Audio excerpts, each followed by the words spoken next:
Hi folks, John, the Wingman 115 channel, coming at you with an Airgun Survival Challenge, so stick around. A while back I was talking with my good buddy Dana, who's no stranger to the channel. We've done a few collabs on hunting trips and such. He's over at Mountain Sports Airguns. If you're not a subscriber to his channel, I highly recommend that you subscribe. I'll leave a link in the video description down below.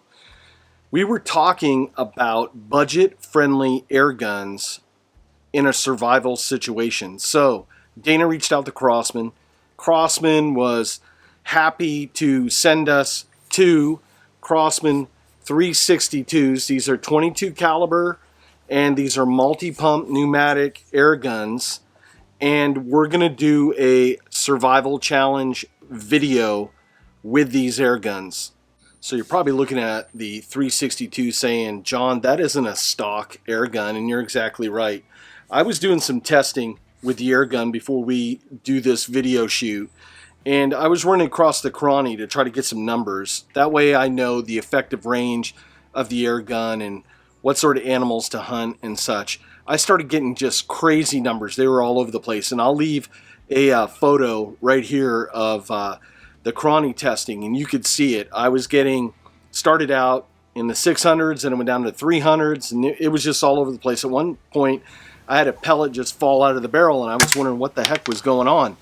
Then all of a sudden, it just developed valve lock. It wouldn't fire at all. So what I did was I took the breech off and I carefully tapped that valve and I released the pressure. I figured, well, while I have everything apart, what I'll do is I'll go through my parts bin, and I had a spare metal breech. This is from Baker Air, and then I had an older Centerpoint 3x9 scope, and of course I'm putting the Tacticam on because I want to get some good footage for you folks.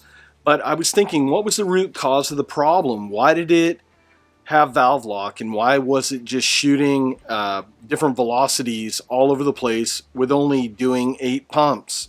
Upon investigation, what I found out, when I was looking down through the transfer port hole, the valve, there's a hole in the valve, and it was off center, and only about half of the air was getting through, and I think air was escaping back and it was getting caught in the valve, and eventually by me just pumping it up for the next shot, it just built up too much pressure, and then it just wouldn't fire anymore.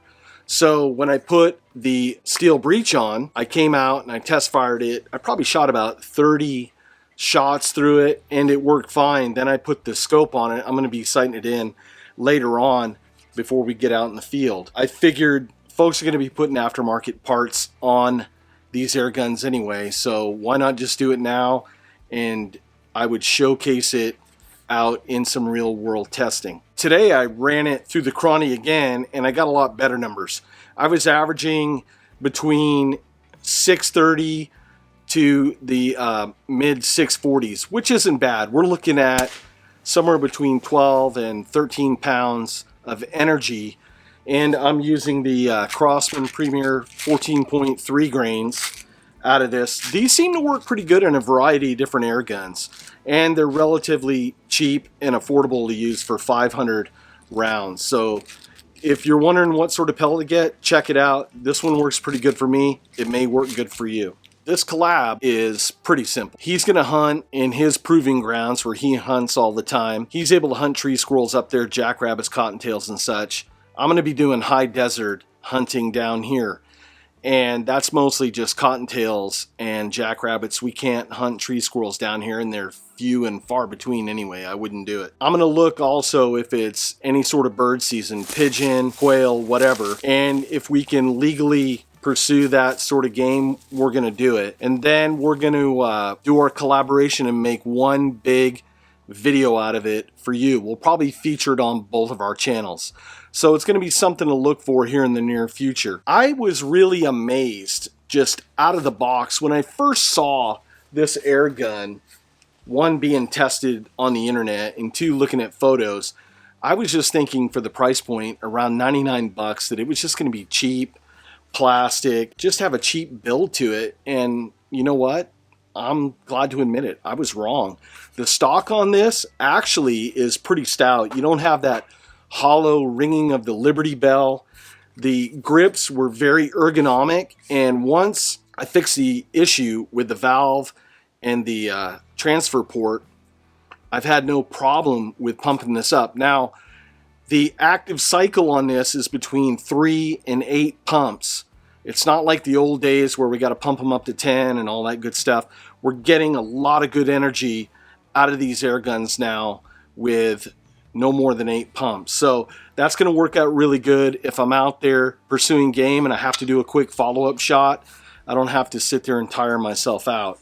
And hopefully, as I said before, I can get some pretty good footage with the Tacticam with this 3x9 center point scope. We're looking at the next month and a half.